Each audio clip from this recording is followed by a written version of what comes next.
We are heading into the busiest time of year when it comes to your fantasy football drafts.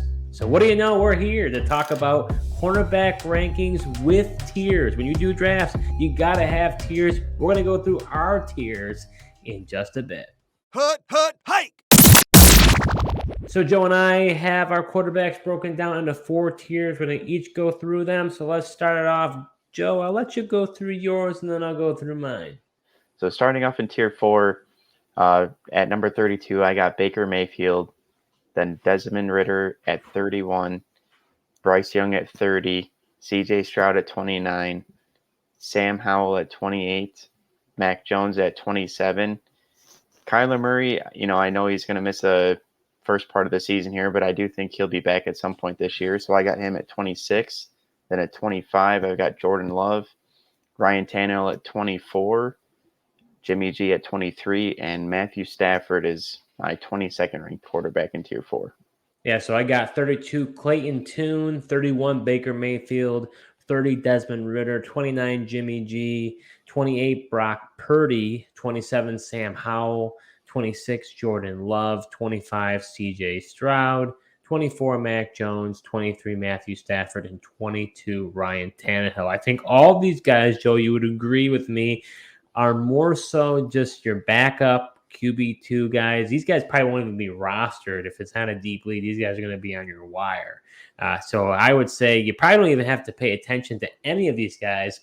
You and I have pretty much the same group of guys, although you have mad disrespect for Bryce Young. I'm not going to lie. Which one? I will just say it this way: which of this group here, which guy would you say you may take a flyer on? Because most people are not even going to be thinking about these guys.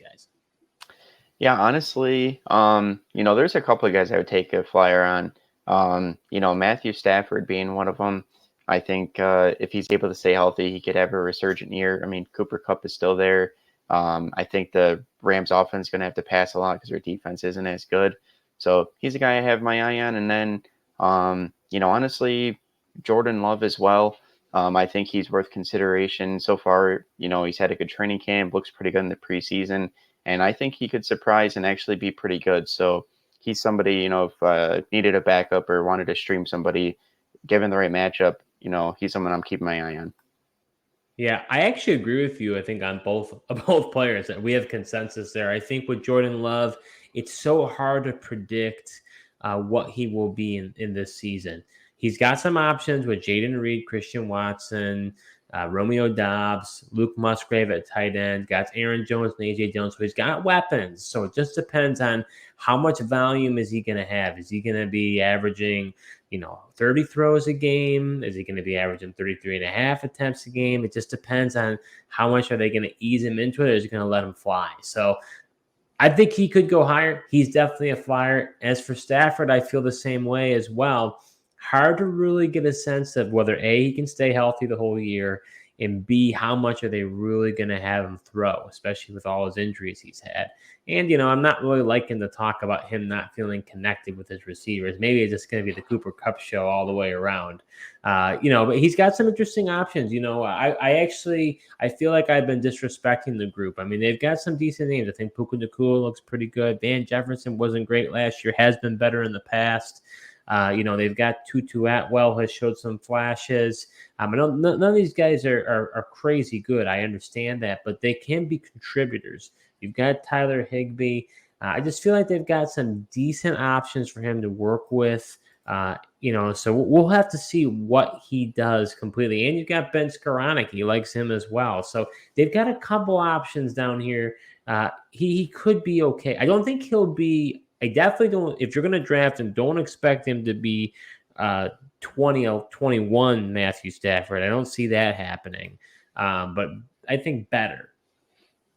Yeah, definitely. I mean, I think you just got to have realistic expectations for him. At this point in his career, he's not going to be that, top 15 quarterback anymore. But in any given week, given the matchups, I think he could be serviceable.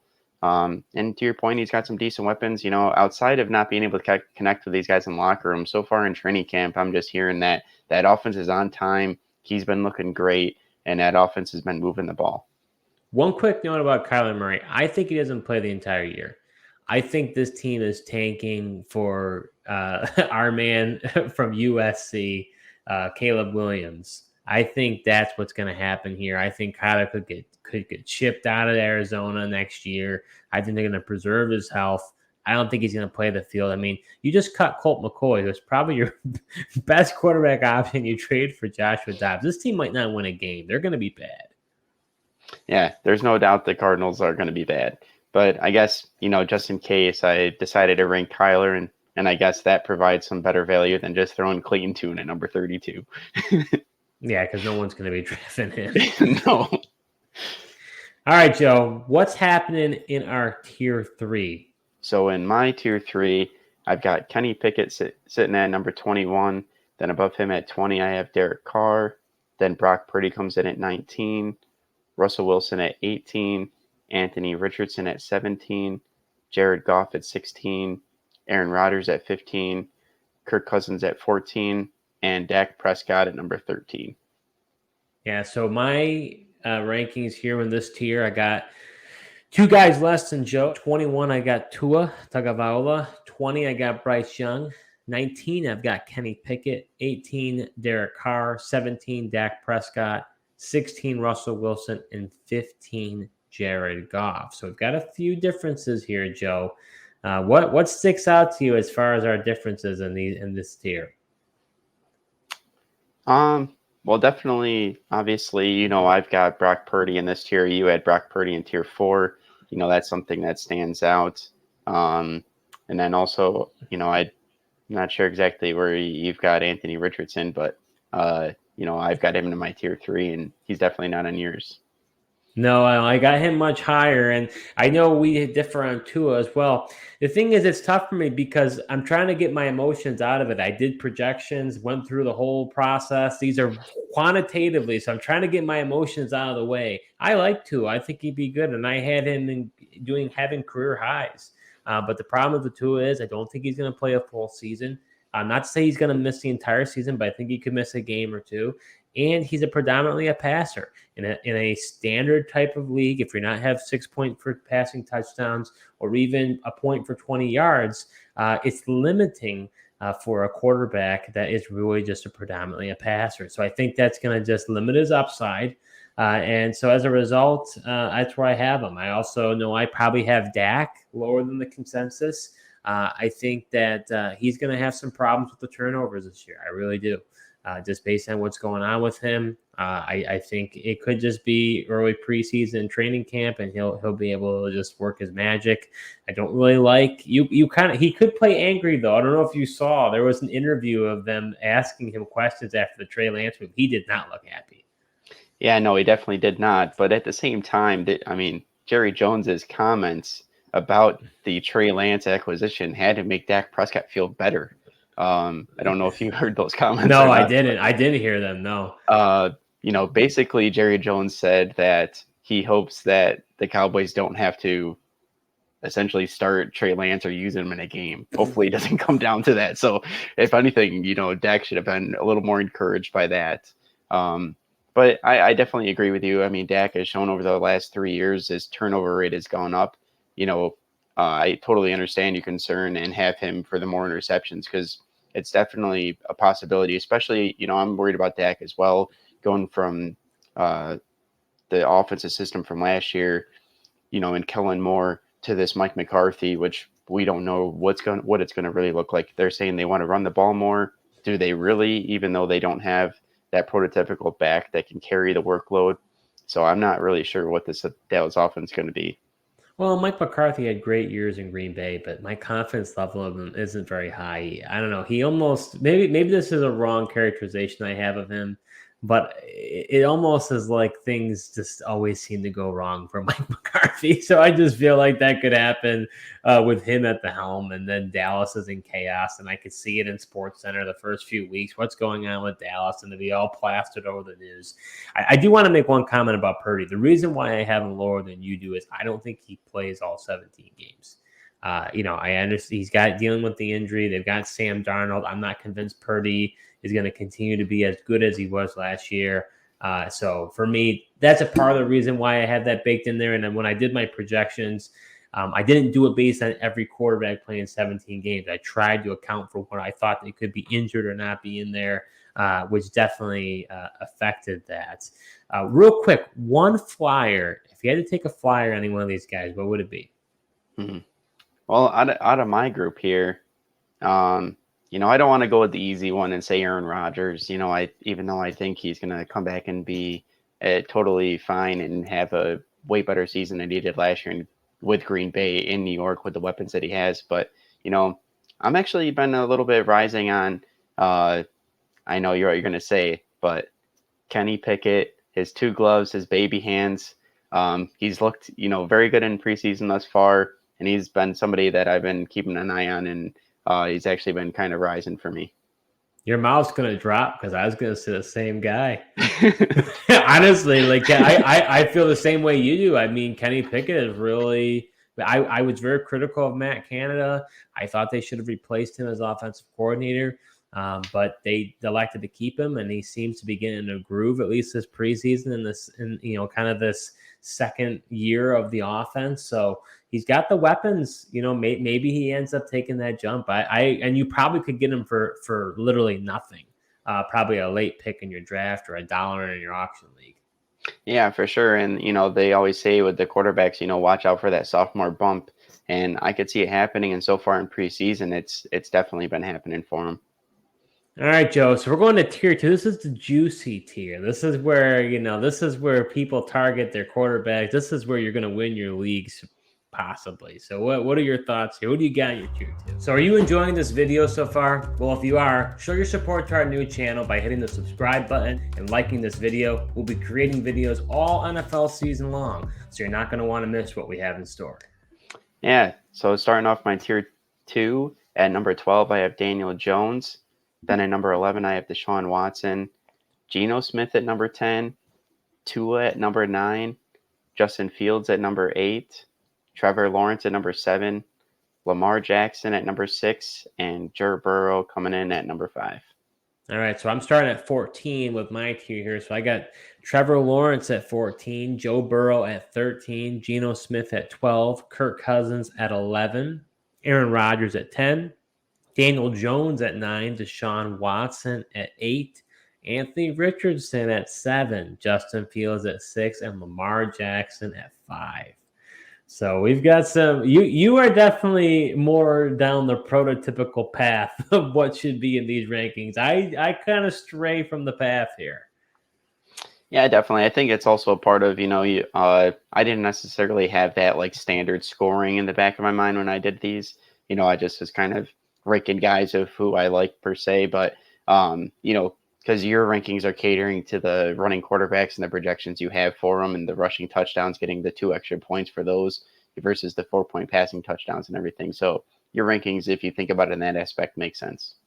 Yeah, I think probably my biggest outlier here is Anthony Richardson. And I'll be honest with you, personally, I feel it's too high, but I got to follow my projections. I think that with Shane Steichen coming into that offense, they're going to use him mightily in the rushing game. I could be wrong about this, but we saw what he did with Jalen Hurts and the whole saga with Jonathan Taylor. If they don't sign a running back or trade for a running back, and we've got Deion Jackson and Evan Hall as the running backs, Anthony Richardson might as well be the de facto running back, you know, for that offense, and then also throwing the ball. I mean, this is the recipe for fantasy success. He might have a lower than 60% completion percentage, but he's just gonna be the ultimate chess piece.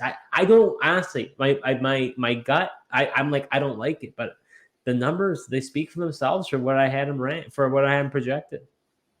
Yeah, you know, and I've heard that argument as to why the Colts don't necessarily want to pay Jonathan Taylor either, and that's because they have a guy like Anthony Richardson at quarterback. You know, we've seen, you know, your team, the Buffalo Bills, basically use Josh Allen as their RB1, you know, and lead the team in rushing over guys like, you know, Devin Singletary or even James Cook last year. So it definitely is an interesting strategy. You know, I guess we find out tomorrow if Jonathan Taylor gets traded or not. Yeah, I think the other one that I think I had pretty high in there that I wasn't expecting was Daniel Jones. I didn't want to have him that high. Honestly, I tend to not to go for him, but now I feel like I have to. I got to stick by what I say. But you know, they bring in Darren Waller, and I think is huge for that offense. Bringing in Jalen Hyatt, man, he has looked really good. He's got great separation. Bringing in Paris Campbell, I think, is a great slot guy, great possession receiver. So he's got way more options to work with. And if you think he's going to take another jump of Brian Daboll, which I think he could, because the way I had it, I didn't really think I didn't think his numbers were all that crazy. But it's his rushing. He's got that rushing aspect to him. And that's when it comes to standard scoring. You have to factor that in. And that's why I've got a lot of these rushing quarterbacks up top. I know people are going to be like, how could you possibly have Joe Burrow and Trevor Lawrence down there? Believe me, I don't really like it myself. But with Burrow, I think he's going to miss games. I don't think he's going to play a full 17-game season. I know you disagree with me on this, but I am concerned about this calf. And even if he does play, I don't think you're going to just put him right back into regulation mode. I think they're going to ease him in. So for me, I that's just my hunch. That's what I think. Lawrence, I don't understand. The numbers must be wrong. I feel like he's a guy I really like this year. But again, he doesn't have that rushing upside like these other guys do. If you have a different quarterback scoring, I think he gets way higher. But based on standard scoring, that's where I have him. Yeah. Yeah, like I said, when you think in terms of the standard scoring, it makes sense. But as far as Joe Burrow, I am not concerned. I think he's playing all 17. He's not going to miss week 1 because of this calf. He's already looking better. I'm listening to some different medical shows here, and actual doctors are saying they're not concerned with it and expecting him to play week 1. So I'm going to take their word and trust that and see Joe Burrow week 1 and the whole season here. So who's your target in this round? This is the juicy round here. If you're not going to spend up for a quarterback or punch a quarterback. So who's a guy you feel like is a good target for you? Yeah. For me, it's so hard now. I just like Trevor Lawrence so much this year. I think he's my guy. I am expecting that breakout year, as we've talked about in the past. Just growing in that second year with Doug Peterson, getting Calvin Ridley in this offense to what was already, he already had good weapons, with Zay Jones and Christian Kirk and Evan Ingram at tight end. So throw in the Calvin Ridley. I just think it's going to be huge for this offense. See, I'm going to cheat a little bit. I'm going to say 2, and I would actually draft both Anthony Richardson and Geno Smith. I think Geno Smith is a safe floor. I know you probably, and you're going to be able to have to spend, when you look at actually my projections, the numbers here are very, very close. I mean, we're talking like a hairline between, 7 and 8 and 9 and 10. They're all pretty jumbled in there. And Geno, man, he's a safe floor. Man, he's got Lockett. He's got DK Metcalf. Now he's got Jackson Smith and Jigba.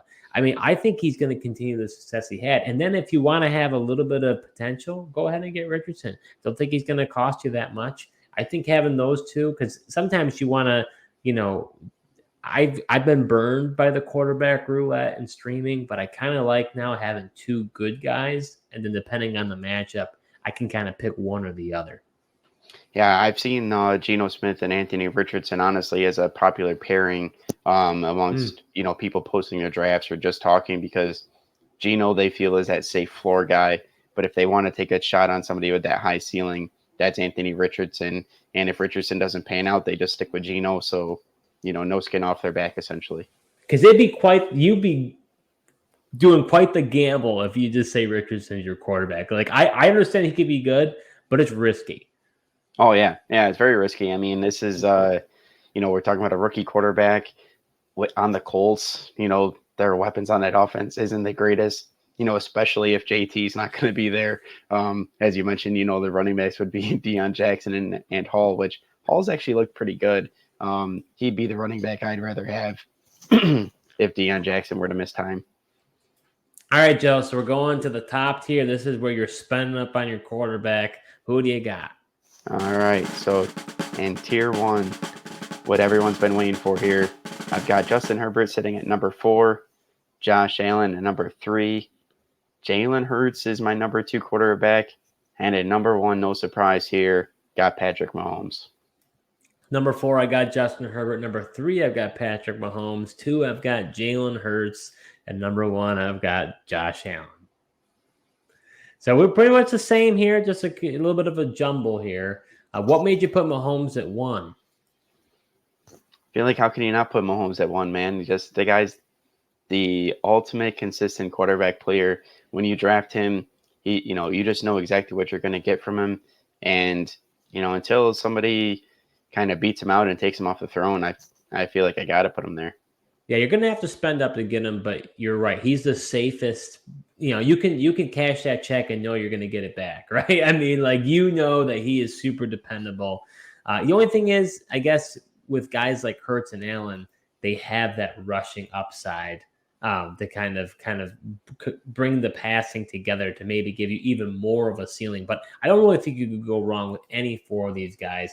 I've got them all pretty much jumbled around the same. Yeah, definitely. You definitely can't go wrong, with any of these guys in the top four. And I get, if you're believing the hype in, Justin Herbert, everyone's expecting this guy to absolutely skyrocket this year. With Kellen Moore as the offensive coordinator, getting a guy like Quentin Johnston, who hopefully brings some stability to that wide receiver room, because we all know they just can't seem to stay healthy over there with the Chargers. Are you buying it?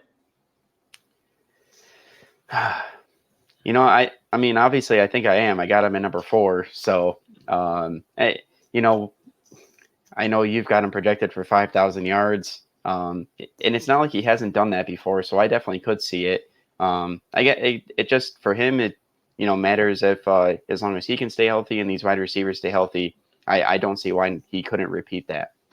Yeah, he's the guy for me. I love Herbert this year. I think he is going to absolutely crush. But you know what? All of these have a narrative. I mean, Mahomes is the consistent guy. Herbert, now they got Quentin Johnson. They've got all these weapons. He could take that leap, right? Bringing in Kellen Moore, probably his best offensive coordinator he's had to date. Then you've got, Jalen Hurts on the revenge tour, losing after the Super Bowl, trying to go scorched earth.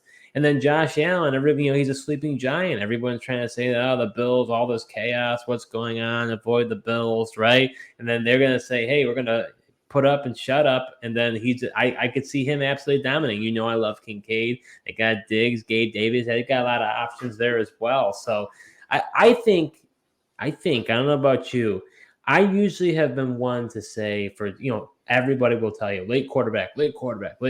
Always, take a quarterback at 18, the 18th best quarterback, the 14th best quarterback, there's not much of a difference, which typically is true.